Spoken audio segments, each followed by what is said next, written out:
We are anonymous. You were never supposed to hear this.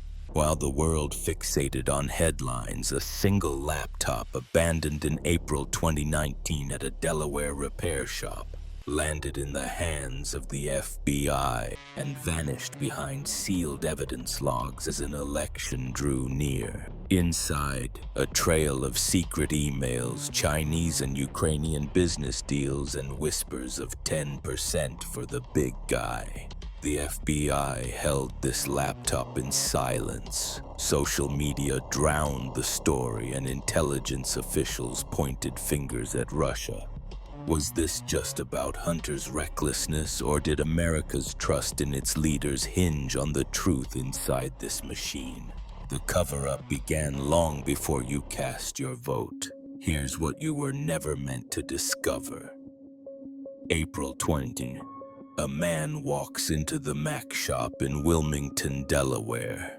He brings in 3 laptops, one of which is water damaged. A MacBook Pro. He fills out the intake form and leaves a name, Hunter Biden. The shop owner, John Paul McIsaac, is legally blind. He can't swear to the customer's identity.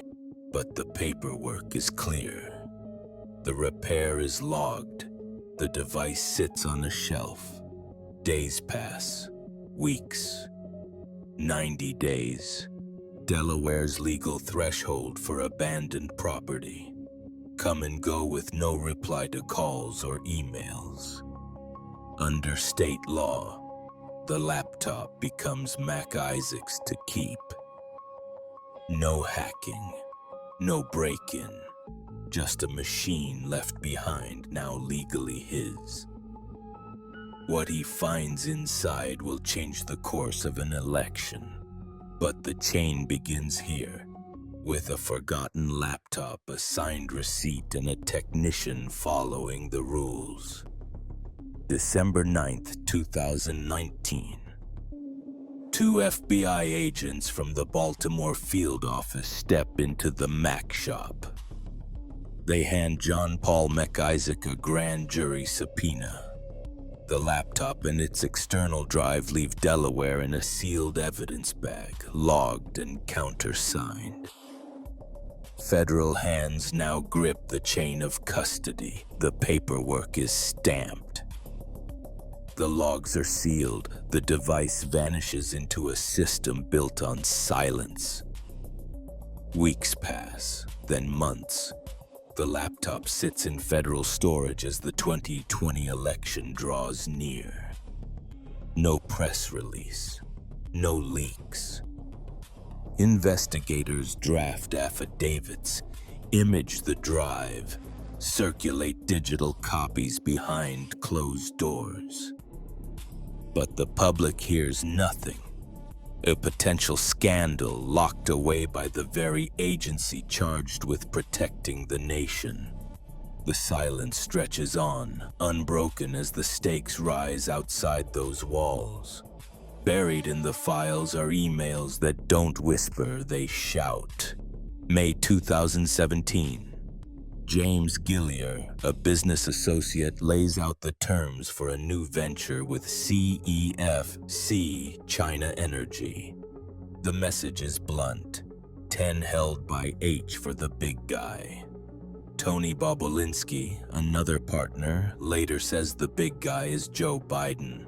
The spreadsheet splits equity. Hunter 20%, Jim Biden 10%, the big guy another 10%. Hidden behind initials and silence. These aren't stray mentions. They run alongside payments from Burisma, the Ukrainian gas giant that installed Hunter on its board at $50,000 a month. Contracts, wire instructions, introductions arranged. The deals cross continents: Ukraine, China, Romania. Every line item, every blind copied recipient, another thread in a web of access. Not just Hunter's hustle. Family names, family leverage. What the emails show is not just business. It is the currency of influence, traded in plain sight, waiting to be cashed by someone higher up the chain.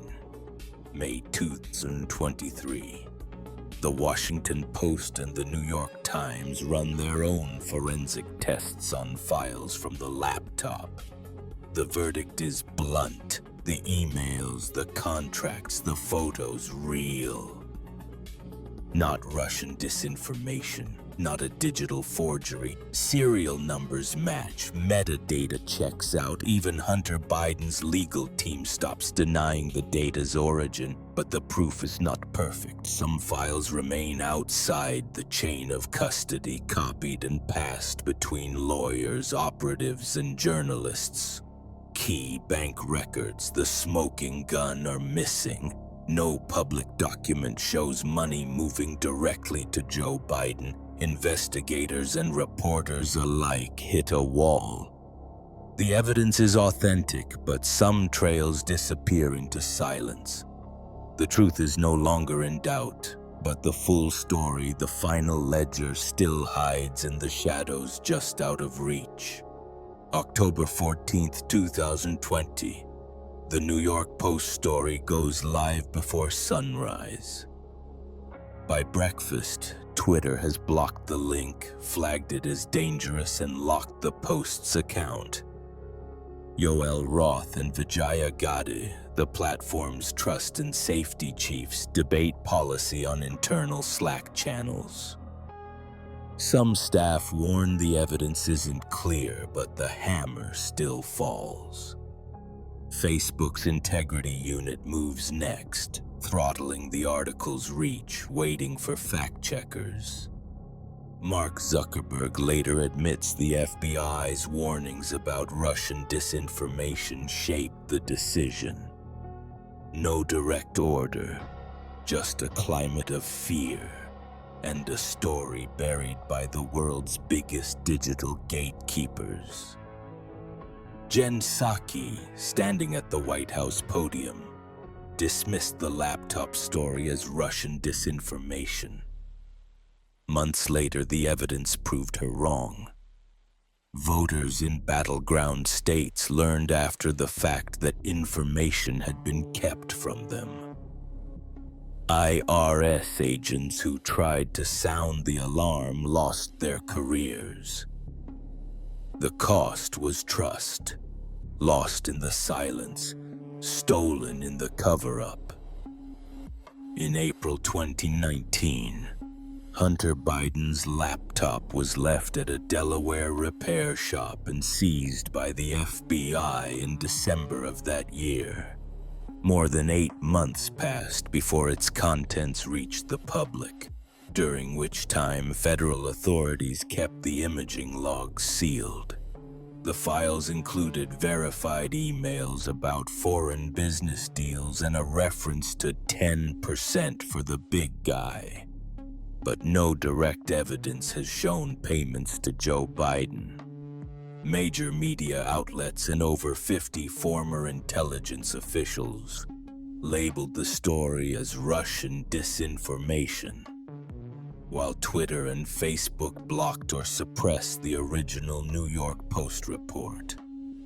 The authenticity of the laptop's emails has since been confirmed by multiple news organizations, yet key financial records remain undisclosed. Voters were denied timely information, and whistleblowers who spoke out faced retaliation. When evidence is withheld and questions go unanswered, the public's right to an informed choice is put at risk. We are anonymous. We do not forgive. We do not forget. Expect us.